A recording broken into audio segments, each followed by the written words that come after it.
Oi galera, tudo bem? Aqui é a Isa do canal Dark Lore e eu vou iniciar o vídeo com essa jaqueta da minha casa. Não sei se tá pegando, acho que não. Mas ó, minha casa de Hogwarts. E hoje eu vou tirar, que tá calor. Eu tô morrendo. Então, só um momento. Então galera, no vídeo de hoje eu vim falar sobre Harry Potter, que foi um projeto que eu fiz no ano passado. E como eu não sou de exatas, eu calculei de um jeito horroroso, que foi assim, tem 7 livros, deixa eu contar. Tem 7 livros e eu cismei que era 6. Então, eu calculei de um jeito que eu tive 4 meses pra ler os 7 livros. Então, assim, não sou nada de humanas. De humanas eu sou, né? De exatas que eu não sou. Então, vamos falar sobre o meu projeto que eu achei da leitura. Lembrando que os filmes eu já via desde criança, então eu já conhecia todo o universo. Eu só nunca tinha lido os livros da J.K. O primeiro livro dessa saga é Harry Potter e a Pedra Filosofal, todos da J.K. Rowling. A minha edição é essa, da edição comemorativa da Amazon, se eu não me engano. Então, nesse primeiro livro, vamos conhecer o Harry Potter e vamos acompanhar a jornada através do ponto de vista de um personagem que ainda não sabe nada sobre o universo e sobre a sua origem como um bruxo. Você é um bruxo, Harry. Eu sou o quê? Um bruxo. No começo do livro a gente vai ver ele trancafiado, né, embaixo da escada, e a gente vai acompanhar o dia a dia dele com os tios dele. Então assim, começa bem chato, até a parte que ele vai pro zoológico, se eu não me engano. Chegando no zoológico, ele começa a falar com uma cobra. Você consegue me entender?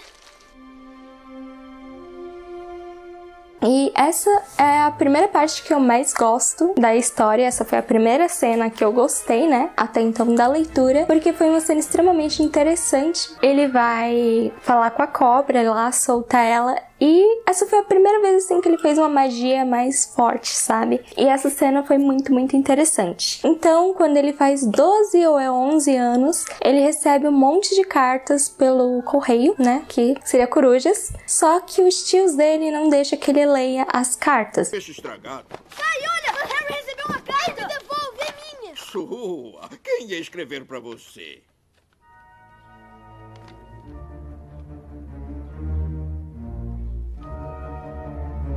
Então eles começam a receber cartas e cartas e cartas, acabam ficando de saco cheio disso e se mudam pra uma ilha, né? Rico é assim, né? Tá de saco cheio de carta, vai pra ilha. Então, chegando lá na ilha, o Hagrid aparece pessoalmente, que é um gigante enorme, arrombando a porta, né? Quebrando tudo, bem assim, baderneiro, com a cartinha do Harry. Falando, você vai sim pra Hogwarts, olha só, feliz aniversário, toma esse bolo que eu sentei em cima.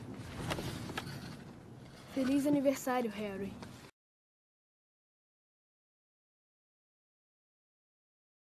E é isso, o primeiro bolo do aniversário da vida do Harry. Olha que vida... Inveja, só que não. A gente vai com eles até o Beco Diagonal, comprar os materiais pra Hogwarts, vai conhecer as lojinhas, é bem introdutório mesmo, sabe? A gente vai conhecer um pouco desse background do Harry, né, com os tios dele. Depois a gente vai ver que ele é um bruxo, antes dele saber que é um bruxo. Então vai chegar essas cartas, que é um convite pra ele conhecer aquele universo, né, junto com a gente. Ele fez o aniversário, vai ir pra Hogwarts e vai comprar os materiais. Então a gente já dá uma olhada nesse shoppingzinho, né, que é o Beco Diagonal bruxo, ver as lojinhas, ver os materiais que eles precisam e tem a introdução ao Draco já no Beco Diagonal, adoro. Inclusive ele é um dos personagens que eu mais gosto, me julgue. A gente também vai ter uma introdução ali sobre o meio de ir pra escola, né, que um dos meios mais populares é o Expresso de Hogwarts, e depois dessa aventura aí no Expresso ele vai finalmente chegar à escola e ainda tem uma visão assim paradisíaca, digamos, sobre a escola. Eles chegam, os alunos novos chegam de barco e é um cenário assim que foi muito legal imaginar. Quando eles chegarem em Hogwarts, aí sim vai começar a história mesmo, o ano letivo, os professores, os amigos dele, vai conhecer, vai dando contexto, apesar dele já ter começado a falar com o Rony lá no Expresso. Ignorem as patinhas dos cachorros no chão assim. E essa história sendo o primeiro livro, a gente vai conhecer esse universo junto ao Harry. Minha nota para essa primeira história foi 2 de 5 estrelinhas e eu não gostei muito. Eu só continuei o meu projeto porque, né, peguei mais de R$100 no box e já tinha visto os filmes que eu gostava muito mais quando eu era criança, mas que ainda assim tem coisas nesse universo que eu amo, por exemplo, os lugares, Hogsmeade, tô falando certo? Não sei. Beco Diagonal, Hogwarts, Ilvermorny, tem várias coisas dentro desse universo que são interessantes. A minha favorita, com certeza, é Minha Casa e os Seres Mitológicos. Essa é a história do primeiro livro, vamos pro próximo. O segundo livro é Harry Potter e a Câmara Secreta. Então, nesse livro, o Harry vai voltar para Hogwarts para o seu segundo ano, mas antes, na introdução, ele vai passar as férias na casa dos Dursleys, os tios dele, né? Porque toda vez que é férias de final de ano, ele passa na casa dos tios. E você? Vou ficar no quarto, sem fazer barulho e fingindo que não existo. Exatamente. Enquanto ele passa as férias na casa dos tios dele, vai aparecer o Dobby, um elfo doméstico que avisa ao Harry que ele não pode voltar a Hogwarts nesse ano, porque coisas terríveis vão acontecer se ele voltar. Harry Potter não pode voltar à escola de magia e bruxaria de Hogwarts este ano. Há uma trama. Uma trama para fazer as coisas mais terríveis acontecerem. Que coisas terríveis? Quem está tramando? Não posso dizer. E o Harry fica tipo, tá, que coisas? E o Dobby não pode falar que coisas são essas, mas ele faz de tudo para que o Harry seja expulso de Hogwarts antes de começar o ano letivo. E de tudo para que o Harry não consiga ir cursar o segundo ano em Hogwarts. Só se Harry Potter prometer que não vai voltar para a escola. Entenda, Hogwarts é meu lar. Então Dobby tem que fazer isso, senhor. Pro próprio bem de Harry Potter. No andar inteiro daquele prédio enorme, só a parte de cima.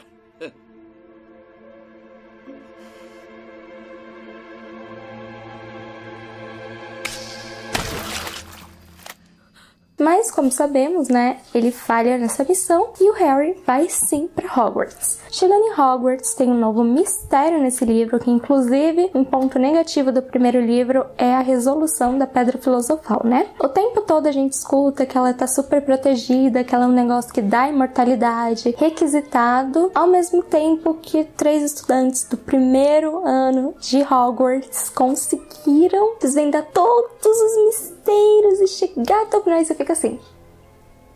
Então, nesse segundo livro, a gente tem um mistério que, inclusive, é melhor resolvido que no primeiro. Esse livro é 5 de 5. Então, a resolução desse problema da Câmara Secreta, falei certo. E do local em si, de como eles acharam o local e tudo mais, já é mais bem construída. Já tem, assim, um trajeto, né? Que foi seguido. Nesse livro, o Harry vai voltar pra escola, a Câmara Secreta vai ser reaberta e... Gente, sério, esse livro, tudo que teve, assim, que eu não gostei no primeiro, esse daqui se superou. Foi muito, muito bom. Então, essa leitura eu recomendaria. Já o primeiro, eu acho que só o filme já tá bom. Mas esse aqui, ó, incrível. Agora vamos pro terceiro livro, Harry Potter e o Prisioneiro de Azkaban. Então, nesse terceiro livro, o Harry já vai estar no terceiro ano de Hogwarts e um perigoso criminoso que fugiu de Azkaban, chamado Sirius Black, acusado de matar várias pessoas, acabou de fugir e, teoricamente, ele tá atrás do Harry Potter, né? Então, aqui, desde o começo do livro, a gente já sabe que o Sirius fugiu, a gente já sabe que ele tá atrás do Harry e que ele oferece perigo para a comunidade bruxa. Está correndo perigo. Um grande perigo. Tem alguma coisa a ver com Sirius Black? Só que essa informação ela é repassada tantas vezes ao longo desse livro que em um determinado ponto eu deixei de ligar. Então eu só lia informações sobre isso e ficava tipo, de novo.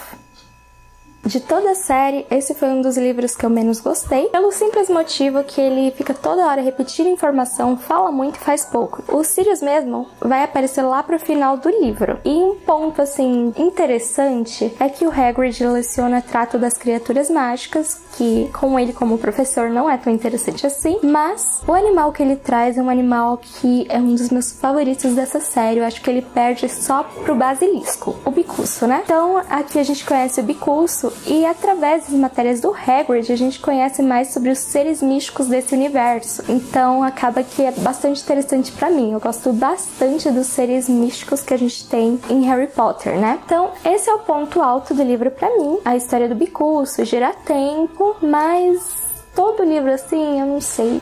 Assim, eu tive que fazer projeto pra empurrar, porque desde que eu comecei a ler, eu não consegui me envolver com essa história, não gostei do livro e eu não gosto do filme também, né? A minha nota pra esse livro foi 2 de 5. Agora, o próximo é Harry Potter e o Cálice de Fogo. Nesse livro, é um livro que eu detesto o filme e que eu amei muito, muito, muito esse livro. Eu acho que de todos, esse foi o meu livro favorito. De todos, assim, de todos mesmo. Então, nesse livro, o Harry já tá no 4º ano de Hogwarts e o nome dele foi inscrito no torneio Tribruxo, que é a melhor coisa desse universo, desse livro, de tudo, é o torneio Tribruxo.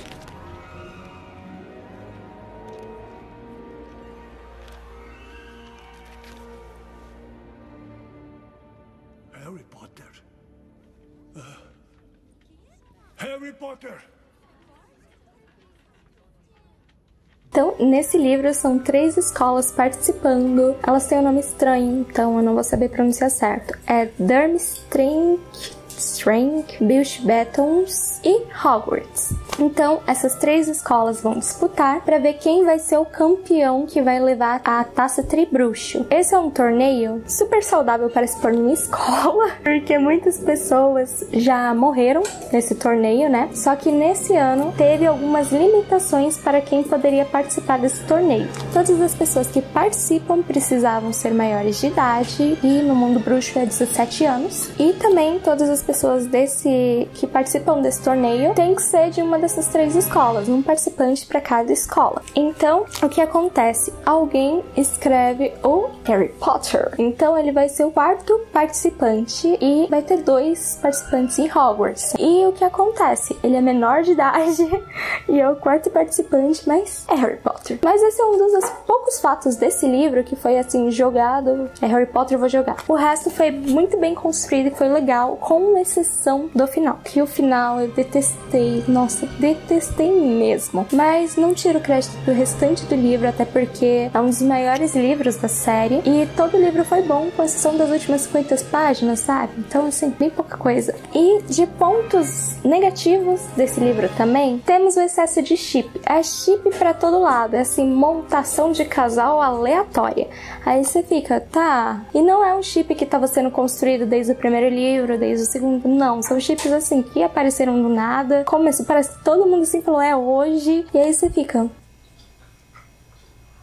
E outra coisa, super positiva agora. No torneio Tribruxo do livro, tem muito mais detalhes que os do filme, então isso faz com que seja, nossa, em número, assim, muito mais interessante. Sério, é muito, muito, muito melhor esse torneio no livro. Principalmente a parte da esfinge, eu amo a parte da esfinge. Nossa, cara, é incrível, de verdade. Inclusive, eu esqueci de falar, mas Cálice de Fogo é 5 de 5. E agora vamos para mais uma decepção, que é Harry Potter e a Ordem da Fênix, que é o maior livro da série e esse é o único de toda a série que não foi nem não gostei, foi detestei. Esse daqui foi 1 de 5 e assim, pela piedade mesmo, porque eu tive que fazer projeto, eu tive que empurrar com a barriga, nossa, foi horrível. Esse livro foi horrível. O único ponto assim positivo, já vou até adiantar, que eu tenho para destacar foi os testralhos, que se tornaram a 3ª criatura mitológica favorita de todo o universo. A primeira é Basilisco, a segunda é Miculso, e a espécie do Miculso em si, né? E a 3ª são os testralhos. Eu amei muito os testralhos e toda aquela construção que teve para as pessoas conseguirem ver os testralhos, né? Nesse ano, o que torna esse livro tão chato? Tudo tá dando errado pro Harry e a gente vê essa história pelo ponto de vista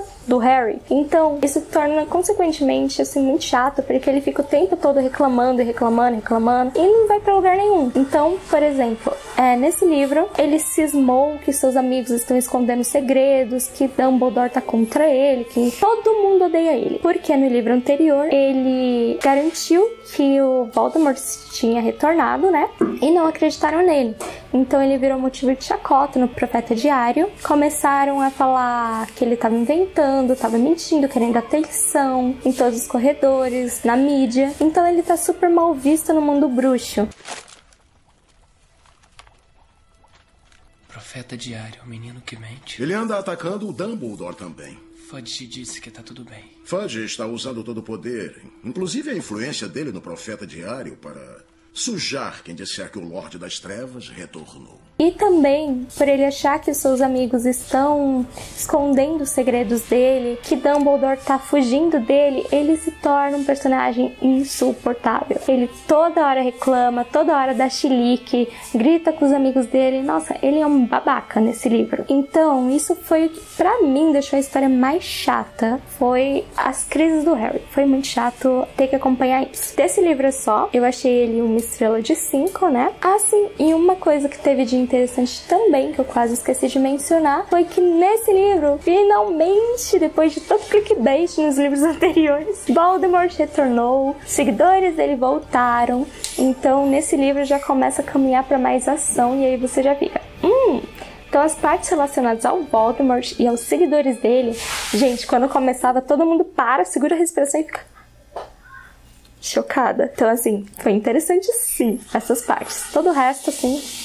E o penúltimo livro dessa saga é Harry Potter e o Enigma do Príncipe. Então, nesse livro é o segundo favorito desse universo, porque, para quem não me conhece pessoalmente, eu sou a shipper louca de Drarry. Então, eu vivo lendo fanfic Drarry e esse livro é a fanfic toda. Então, assim, caso você não goste do Draco, pode ser que sua experiência com esse livro seja péssima, porque o livro todo, o Harry está simplesmente obcecado pelo Draco. Ele acabou vendo o Draco lá, né, no Beco Diagonal, no Caldeirão Furado, se eu não me engano, e ele foi numa loja, acho que é a Zancos, algo assim, e que é uma loja meio suspeita, né, duvidosa, artefatos das trevas, né, itens de trouxas, assim, amaldiçoados. Então ele acabou vendo o Draco nesse local, e ele cismou que o Draco é um dos comensais da morte, e ele quer provar isso pra todo mundo. O Harry tá achando que o Draco Malfoy é um comensal da morte.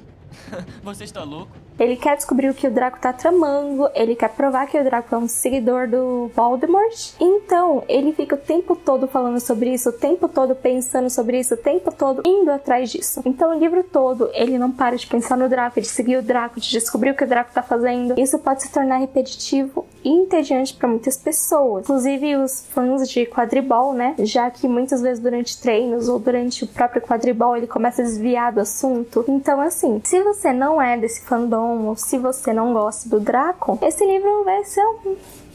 Mas pra mim, ó, mais fanfic que minhas fanfic. Esse livro, gente, amei, adorei. 5 de 5.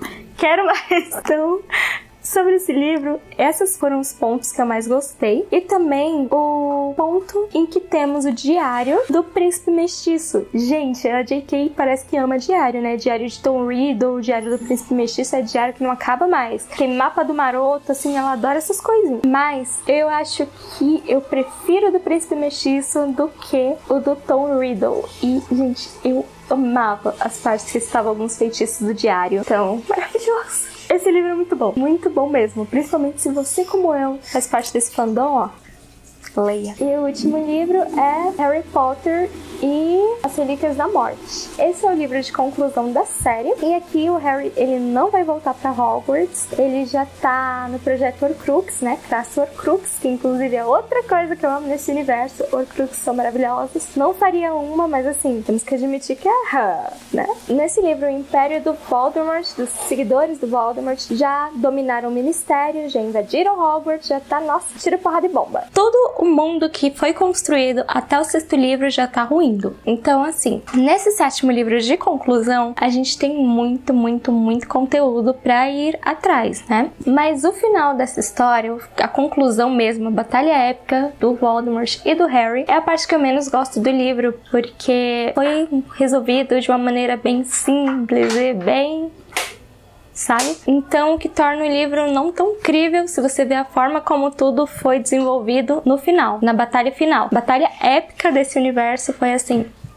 Então, mas esse livro é o meu 3º favorito e a minha nota pra ele foi 5 de 5, mesmo com o final tendo sido ruim. Sobre recomendar, eu ficaria em 50-50, porque 4 dos 7 livros foram muito bons, mas todos eles tiveram algum elemento assim tirado da cartola mesmo, sem nenhuma explicação, jogado, e todos esses livros também têm muito protagonismo, sabe? As coisas se tornam muito acessíveis pro protagonista, que não seria para qualquer outro personagem. Então, isso quebra o universo que a autora criou. Então, assim, tem muitos contos outras, mas ao mesmo tempo tem muitas coisas super interessantes, como por exemplo, as casas que ela criou, as escolas, os seres mitológicos. Então assim, tem seu lado positivo e tem seu lado negativo. Então nessa história eu fiquei dividida ali. É isso, espero não ter esquecido nada. E caso vocês tenham gostado do vídeo, se inscreva no canal, curtam o vídeo, deixem seus comentários e me conta o que vocês acharam do filme de Harry Potter, dos filmes, né? E dos livros. E vejo vocês no próximo sábado.